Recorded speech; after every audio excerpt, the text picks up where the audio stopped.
let's check this out. I have not seen this yet. Apparently, President Trump did an address to the nation after U.S. bombs 3 Iranian nuclear sites. So I kind of like heard of this, but I didn't actually watch it. So let's check it out. This is like my first time hearing about like the actual thing that happened. Okay, that's a sick podium. Nice, very cool. They need a little bit of stabilization on this camera, I think. They could use like a gimbal or something to little shake resistance. Honestly, like I could just I don't know why they don't do it, but I could honestly just add my own. Like I have an anti-shake filter myself. You know, let's see. I could just add it. Oh, here it comes. All right.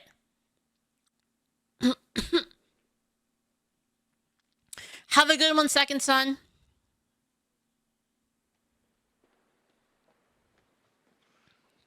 Thank you very much. A short time ago, the U.S. military carried out massive precision strikes on the 3 key nuclear facilities in the Iranian regime. By the way, guys, I saw a video of like how these the 4 horsemen. I saw a video of like how these bombs work. It's kind of crazy. They like they come in and then they like hit the ground, but they keep going. They like they don't really drill, but they're like so like they pierce like the ground. They go like all the way to the bottom and then they blow up. So they freaking blow up everybody underground, but it does barely anything like above the ground apparently. Yeah, they're like the bunker busters. Yeah, they're like, if you could imagine like if this were an anime, it would be like a missile with a drill on it, and then the missile would hit the ground and it would drill all the way down and then blow up. It's kind of like that, but then they don't actually drill. They just go really fast. Yeah, just like really heavy, really big speed, and just like pierces the ground, goes all the way underground, and then it blows up. Fordow, Natanz, and Isfahan. Everybody heard those names for years as they built this horribly destructive enterprise. Our objective was the destruction of Iran's nuclear enrichment capacity and a stop to the nuclear threat posed by the world's #1 state sponsor of terror. Tonight, I can report to the world that the strikes were a spectacular military success. Iran's key nuclear enrichment facilities have been completely and totally obliterated. Iran, the bully of the Middle East. I heard they killed a lot of scientists. I heard a lot of scientists got freaking destroyed. And that's huge. You know, obviously, you know, it kind of sucks people died, but like it's actually huge because like it's really hard to raise scientists. Like leveling up someone from a noob into a scientist costs like a lot of EXP. Right, so it's like you imagine they invested all of this EXP into these scientists, and then they're freaking gone now, right? Let's now make peace. If they do not, future attacks will be far greater and a lot easier. For 40 years, Iran has been saying death to America, death to Israel. They have been killing our people, blowing off their arms, blowing off their legs with roadside bombs. That was their specialty. We lost over 1,000 people. And hundreds of thousands throughout the Middle East and around the world have died as a direct result of their hate. In particular, so many were killed by their general, Qasem Soleimani. Didn't he get that? I thought that guy was dead. I decided a long time ago that I would not let this happen. It will not continue. I want to thank and congratulate Prime. So I talked about this a little bit before already. A lot of people are kind of like, oh, you know, Trump said that he wasn't going to do anything, like no new wars, you know, none of that, right? And then, but at the same time, Trump also said that Iran shouldn't have a nuclear weapon. So again, I already said this before. Thank you, Doomslayer, by the way, for the bits. Thank you. I'm concerned that Iran will somehow retaliate and it'll be used as justification for boots on the ground. Yeah. Me too. But Trump's kind of like I'm just being honest here. Trump is kind of caught between a rock and a hard place because he said no new wars. And then he also said that Iran can't get a nuclear weapon, right? And then when you have like this point in time, they're kind of like, he kind of, if he doesn't want Iran to have a nuclear weapon, he kind of has to do something but at the same time, he said he wouldn't do anything. So it's like he's kind of stuck, right? And then at that point, you have to kind of just think about like what do you think is the best, right? And I think at least like from my point of view, again, I'm not like super expert on like Middle East politics. I'm gonna be honest with you guys. I kind of don't give a fuck about Middle East politics. It's not really like I don't wake up in the morning like, oh man, I can't wait to see like what happened to Israel today. Like, I don't really give a shit, right? I care more about America. I care more about I care more about the next One Piece set than I care about what happens in the Middle East. Like, I'm gonna be real with you. Like, I'd rather know like, man, is Koala gonna be busted in like OP12? That's all I care about, really. So again, I'm kind of like whatever on this, right? But he is caught between a rock and a hard place. And it's like, do I really want Iran to have nuclear bombs? Like, I'm gonna be real. It's kind of fucked up for America to be like, all right, guys, you can't have any nuclear bombs, but you know what? Meanwhile, sits on my throne of nuclear bombs, right? Like, it's kind of fucked up. But at the same time, like, I'm gonna be real with you. Like, as an American, I kind of like it. I kind of like it, honestly. I kind of like having like the overwhelming advantage, and like I can see why other countries would be salty that they're getting policed by America. America is saying like, oh, you can't have this, you can't have that. Like, we're gonna send inspectors in. Again, like they're little children. Like, we're gonna send an inspector to like, make sure you're not making nuclear bombs. Meanwhile, I have lots of nuclear bombs, right? It's kind of it is kind of like a little bit hypocritical, right? Like I think, but at the same time, like, Iran's been kind of crazy. At least from my point of view, again, my surface level understanding of like Middle East politics is that Iran's kind of crazy. So it is kind of like, do I want them to have a nuclear bomb? Probably not. I'm probably happier with them not having one, right? So do I think it's like the best for like the world that they don't have a nuclear bomb? Probably. Right. Your issue is the hypocrisy of Israel not letting them check for nuclear development, and they go ask the others can't have nukes. It's kind of hard for me to comment on that because again, I don't know I don't know very much about Middle East politics. Again, like I said, who do I think would? Do I think that Israel is more likely to do something to us than Iran? Like, probably. I think Iran probably is more likely. So it might be an issue of like not really caring if Israel has a bomb, because like I guess the thought is that they're not gonna they're less likely to do stuff. That being said, like, they have fucked with us before. Like, let's just be honest, right? They have fucked with us before, right? So it's kind of like, I mean, didn't they literally just fucked with Trump over the whole the chat thing, right? Like, he had like the internal chats or whatever, like on Signal or whatever, and then didn't they? I heard that they're the ones who leaked it, right? We supply Israel their weapons. Yeah, that's true. Doesn't Israel have nukes already? Allegedly. Probably. Probably. But yeah, again, like, I don't know that much about it, and it's kind of like I'd rather, like, do I want a new war? Like, obviously not. I don't really want to, like, I think that America has too many issues at home for me to really want another war. But sometimes it comes to you at the same time, right? So I don't automatically think it's like a bad thing that like what's happening, like him targeting like those sites. It's like, it's not like a very obvious like, oh, like poggers, or very obvious like, oh shit, that's not good, right? I think it's kind of more nuanced. That's my take on it.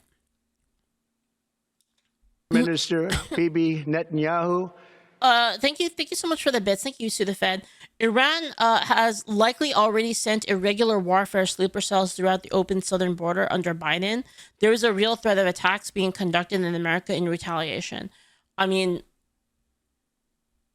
the thing is when you when you're weaker militarily, you don't really want to fight militarily, right? So them like kind of using terror to like win, it just makes sense to me, right? It's kind of like what you would do, right? It's the only way that, like, that, and like cultural, religious, warfare. Influence, like you know, it's like I said before. If you have a weaker army, if you have a weaker army than another person in Civ, you don't roll your army on them, right? Like you try to win through like a different method, right? Like culture or religion, something. You go for like a different kind of victory, right? So yeah. Turbotastic, thank you for the bits. Thank you. So the fear was that since Iran has proxies like the Houthis, that Iran would give any one of their buddies a nuclear weapon. It would not even need to be a missile. The fear was some terror organization setting one off. Yeah. Again, like it's. I think it's pretty obvious. Thank you for the Prime Star Wentz, VT. Thank you so much. Thank you for 8 months. I think it's pretty obvious, Turbotastic. I think it's obvious that it'd be bad if Iran had a nuclear bomb. I wouldn't trust them, right? So, did we aggress on them? Probably. But, like, it's kind of a dangerous thing if they have a nuclear weapon, right? On the topic of, like, them having sleeper cells, I mean, honestly, I'd believe it. We'll see. I mean, shit's like really heating up. So like, you know, this is just the day after this happened. I'm sure this isn't the end of it. I'm sure that this is going to be a while before it fully plays out. We worked as a team like perhaps no team has ever worked before. And we've gone a long way to erasing this horrible threat to Israel. I want to thank the Israeli military for the wonderful job they've done. Alex, K3K says, but do we have any proof? Do we have any proof? Yeah, I don't know. Okay, guys, you want to know what my theory is? All right, guys. You want to know what I think happened? Like, what I actually think happened? Okay, guys, hear me out.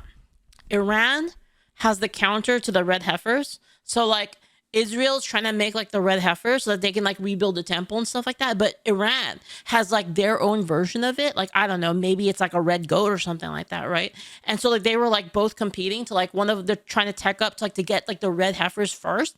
And then Iran was trying to get the red goats first. And so, like, they basically had to blow up. So the missile strikes were actually to kill the goats. So they have to, like, remake the goats, yeah. That's what I think happened. Most importantly, I want to congratulate the great American patriots who flew those magnificent machines tonight, and all of the United States military on an operative.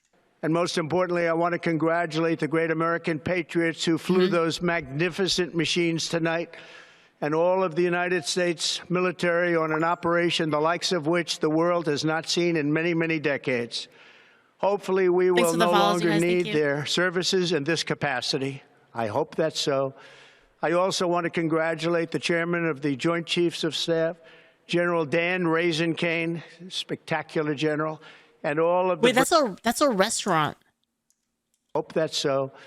I also want to congratulate the chairman of the Joint Chiefs of Staff, General Dan Raisin Kane. Raising Canes? Spectacular general, and all of the brilliant military minds involved in this attack. With all of that being said, this cannot continue. There will be either peace or there will be tragedy for Iran far greater than we have witnessed over the last 8 days. Remember, there are many targets left.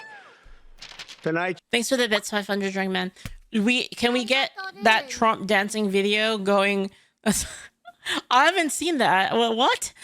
This was the most difficult of them all, by far, and perhaps the most lethal. But if peace does not come quickly, we will go after those other targets with precision, speed, and skill. Most of them can be taken out in a matter of minutes. There's no military in the world that could have done what we did tonight, not even close. There has never been a military that could do what took place just a little while ago. Tomorrow, General Kane, Secretary of Defense, Pete Hegseth will have a press conference at 8 a.m. at the Pentagon. And I want to just thank everybody, and in particular, God. I want to just say we love you, God, and we love our great military. Protect them. Guys, why did that sound so forced? Am I the only one that it seemed weird? Like, Pete Hegseth will have a press conference at 8 a.m. at the Pentagon. And I want to just thank everybody, and in particular, God.